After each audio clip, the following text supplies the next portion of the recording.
परेशानी केवल इतनी सी है, जो भाजपा जो धर्म के नाम पर राजनीति करने का काम करती है, मुसलमान को खास करके परेशान करने का काम करती है। 12 से लेकर के 17 तक जो है विकास में इतनी मग्न थी, जनता के विकास के इतने कार्य कर रही थी कि अतिक्रमण पे ध्यान ही नहीं करा। क्या आपने अतिक्रमण को भी विकास समझ लिया? अरे जिसका मकान टूटता है वो चिल्लाता ही है, जिस दिन आपका टूटेगा आप भी चिल्लाओगे ऐसे जो है। नहीं वैध मकान क्यों टूटेगा? वैध मकान क्यों टूटेगा? प्रेम शुक्ला जी अभी भाजपा के लोग उड़ रहे हैं, परंतु सरकारें चेंज होती रहती हैं। जिस दिन आप अरे तो आप धमकी दे रहे हैं, मतलब आपकी सरकार आएगी तो आप प्रेम शुक्ला जी का वैध मकान तोड़ देंगे? आप सुन लीजिए। अरे नहीं अतुल जी, सीधा सा संदेश आप दे रहे हैं। अरे गलत संदेश चला जाएगा, इसको पहले क्लियरिफाई कीजिए। ये सरवरों की बात करके बकवास बात करते हैं क्या? सरकार मुझे ठीक है, और मासूम है, दंगाई है वो। कैसी बात भाषा का प्रयोग कर रहे हैं? मुझे क्या शर्म आनी चाहिए? इस मूर्ख को शर्म आनी चाहिए, इस साहिब को शर्म आनी चाहिए। नहीं ये कैसे कहते हैं? आपत्ति जय श्री राम दोस्तों। संभल में जियाउर रहमान वर्क को अवैध अधिक्रमण मामले में नोटिस से पूरी समाजवादी पार्टी बौखलाई हुई है। इसी पे जोरदार डिबेट। समाजवादियों की बौखलाहट यहाँ तक पहुंच चुकी है कि समाजवादी प्रवक्ता ने प्रेम शुक्ला को भी उनकी सरकार आने पर उनके घर को गिराने की धमकी तक दे डाली। तो आइए देखते हैं जोरदार डिबेट। आप अतिक्रमण को बाद में देख रहे हैं सक्सेना साहब, आप मुसलमान को पहले देख रहे हैं, ऐसा क्यों है मुझे ये बताइए। अगर अगर अगर मामला अतिक्रमण का है और कानून सम्मत पार्टी है आपकी समाजवादी पार्टी, जो कानून का पूरा सम्मान करती है, न्यायपालिका का सम्मान करती है, तो फिर आपको दिक्कत क्या है कि अगर उस पर बुलडोजर चल जाए, अगर उसे अपने आप से तोड़ा नहीं जाता तो 30 दिन के नोटिस के अंदर? सर हमारी दिक्कत ये है, देखिए कानून का सम्मान करने वाले समाजवादी पार्टी के लोग हैं, ठीक है ना, भाजपा के लोग नहीं है कि जो है कानून को ना मानते हैं ना संविधान को मानते हैं, किसानों पे गाड़ी चढ़ाते हैं, ठीक है ना, काले कानून बनाते हैं। हम जो है सब समाज के लिए काम करने वाले लोग हैं, कानून को मानने वाले लोग हैं, संविधान को मानने वाले लोग हैं।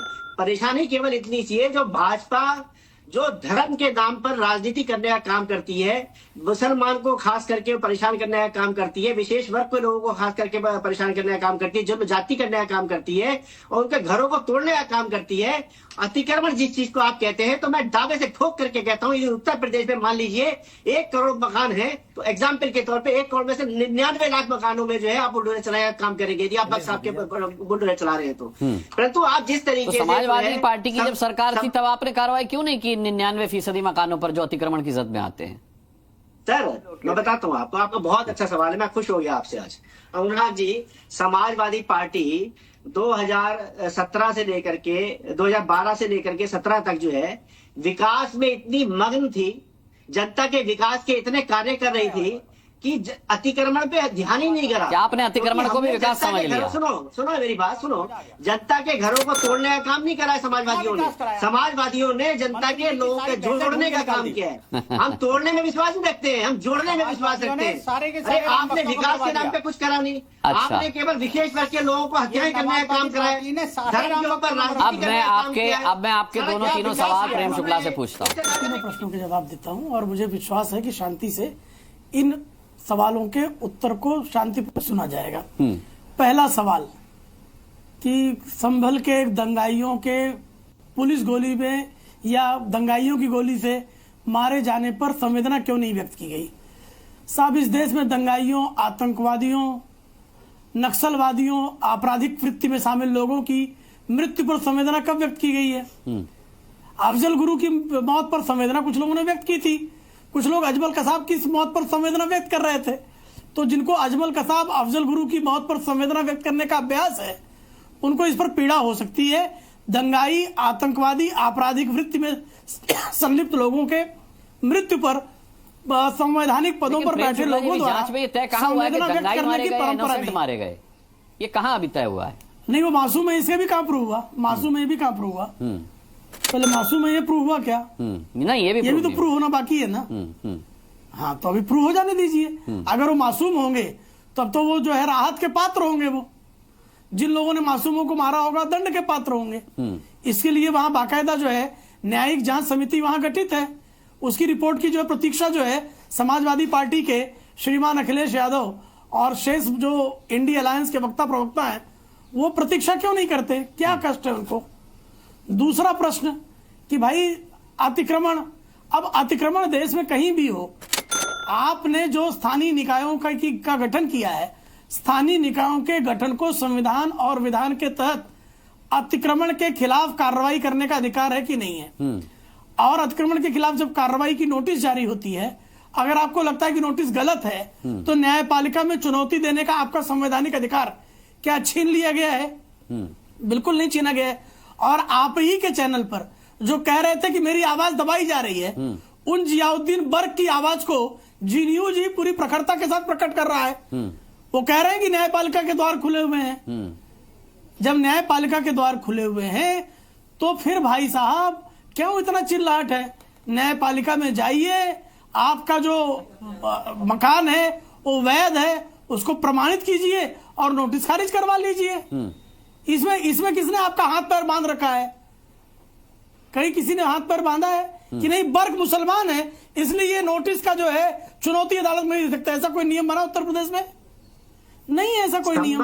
तीसरा प्रश्न है, तीसरा प्रश्न है, लोगों के मकान में तीसरा प्रश्न है कि नहीं है? कितने नक्शे के तीसरा प्रश्न है। वो दे रहे हैं, जवाब दे रहे हैं। मैं नगर निगम का अधिकारी नहीं हूँ, ये जानना चाहता है आज। मैं वहाँ नगर निगम का अधिकारी नहीं हूँ। दूसरा तीसरा जो अबे बीच में क्यों बोल रहे हैं? बोलिए बीच में। अतुल जी मैं आता हूँ, अनुराग जी मैं आता हूँ। पहले आप अपने तीनों सवालों के जवाब तो इतना धैर्य क्यों खो रहे हैं? तीसरा उनका सवाल है कि क्या मेरा मकान अवैध है? मेरा एक मकान मुंबई शहर में है, पूरी तरह से वैध मकान में मैं निवास करता हूं। कोई वहां छज्जा भी एक जो है 1 फुट भी अगर अवैध हो तो बिना नोटिस दिए गिरा दिया जाए। कोई भी अवैध निर्माण नहीं है। दूसरा, मेरा पैतृक निवास जो है जिला सुल्तानपुर में, तहसील नमुआ में, ग्राम बनबोकार में है। अगर वहां 1 फुट भी अवैध निर्माण हो तो गिरा दिया जाए। कोई अवैध निर्माण नहीं है, न मेरे नाम पर है न मेरे किसी निकट रिश्तेदार के नाम पर है। तो मैं, और अगर अवैध निर्माण कहीं भी हो तो कार्रवाई होनी चाहिए। अब नगर निगम किस अवैध निर्माण पर पहले कार्रवाई करे? प्राथमिकता तो नगर निगम तय करेगा या नगर पालिका तय करेगी? नहीं, बहुत सारे, अब कोई कहेगा कि उसको हत्या में गिरफ्तार कर लिया गया, वो कहे पहले सारे हत्यारों को पकड़ो तब मुझे गिरफ्तार करो। ऐसा नियम है क्या इस देश में? कल किसी पर जो है बलात्कार का मुकदमा दर्ज हो, वो कहे कि नहीं सारे बलात्कारी पहले पकड़ो फिर मुझको पकड़ना। ऐसा संभव है क्या? इस तरह का प्रोटेक्शन किसी को मिल सकता है क्या कि पहले सारे अवैध निर्माण तोड़े जाएंगे उसके बाद मुझे नोटिस मिलेगी? क्यों, आप कौन है भाई?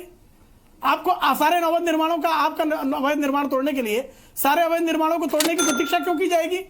नगर निगम में प्राथमिकता तय करेगा, नगर पालिका में प्राथमिकता तय करेगी। आप कौन है तय करने वाले?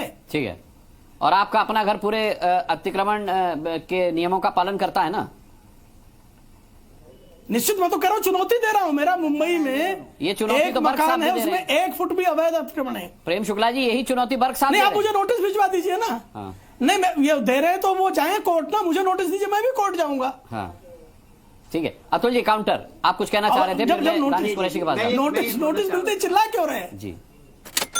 अरे जिसका मकान टूटता है वो चिल्लाता ही है। जिस दिन आपका टूटेगा आप भी चिल्लाओगे ऐसे जो है। नहीं, वैध मकान क्यों टूटेगा? अतुल सक्सेना जी, वैध मकान क्यों टूटेगा? प्रेम शुक्ला जी, अभी भाजपा के लोग उड़ रहे हैं, परंतु सरकारें चेंज होती रहती हैं। जिस दिन आप, अरे तो आप धमकी दे रहे हैं, वैध मकान तोड़ देंगे? वैध मकान क्यों तोड़ेंगे? आपका मकान टूटेगा ना, वो पीड़ा आपको जब महसूस क्या गजब है भाई। कपड़े में उड़ रहे हैं। मतलब आपकी सरकार आएगी तो आप दिखाना। प्रेम शुक्ला जी का वैध मकान क्यों तोड़ देंगे? आप सुन लीजिए। नहीं, अतुल जी सीधा सा अरे, ये संदेश क्या आप दे रहे तालिबान का राज हैं। है? अरे गलत संदेश चला जाएगा, इसको पहले क्लियरिफाई कीजिए। अतुल जी, इसे क्लियरिफाई कीजिए। आपने एक तरीके से धमकी दी है कि मेरी सरकार आएगी तो प्रेम शुक्ला जी का मकान टूटेगा, तो वैध मकान भी तोड़ देंगे क्या आपकी सरकार आएगी तो? मेरी बात समझ नहीं रहे आप। हाँ। हम तो वैध मकान क्यों किसी का तोड़ेंगे?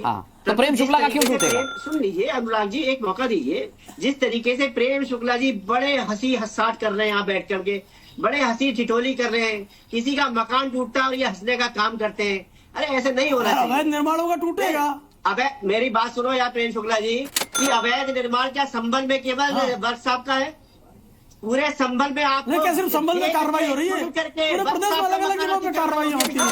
पूरे संबल में कुछ और नहीं दिखा आपको? इसका भी तर्क मैंने दिया है अनुराग जी, ये भी तर्क मैंने दिया है, वही रिपीट कर रहा हूं। आपने कहा संबल में जो दंगाई थे, इसका जवाब मैंने दिया है, फिर क्या रिपीट कर रहे हैं? बेटा खो दिया, एक बहन ने अपना भाई किस बात का? 5 लोगों ने हत्या कर दी भाजपा के अरे लोगों ने। दंगाई और कसम की माने भी बेटा को दिया तो नारे लगा देते हैं, उन्हें आप क्या कहेंगे? ये शर्मरों की बात मत कर, बकवास बात करते हैं। क्या शर्म क्या है? ठीक है। क्यों करने? कौन मासूम है? दंगाई है वो। नहीं, आपका कैसी बात भाषा का प्रयोग कर अच्छा, रहे हैं? नहीं, मुझे नहीं, क्यों नहीं, शर्म आनी प्रेम शुक्ला जी, चाहिए? प्रेम इस मूर्ख को शर्म आनी प्रेम शुक्ला जी, चाहिए, प्रेम। इस जाहिल को शर्म आनी चाहिए। नहीं ये कैसे, नहीं ये कैसे कहते हैं? आपत्ति जताइए, कैसा ये कह रहा है ये आपत्ति मूर्ख जताइए, आदमी? व्यक्तिगत मत लोगों बोलिए। को परेशान इस डिबेट को लेकर आपकी क्या राय है हमें जरूर बताएं। हमारे साथ जुड़े रहने के लिए चैनल को लाइक एंड सब्सक्राइब करना ना भूलें। Thank you so much.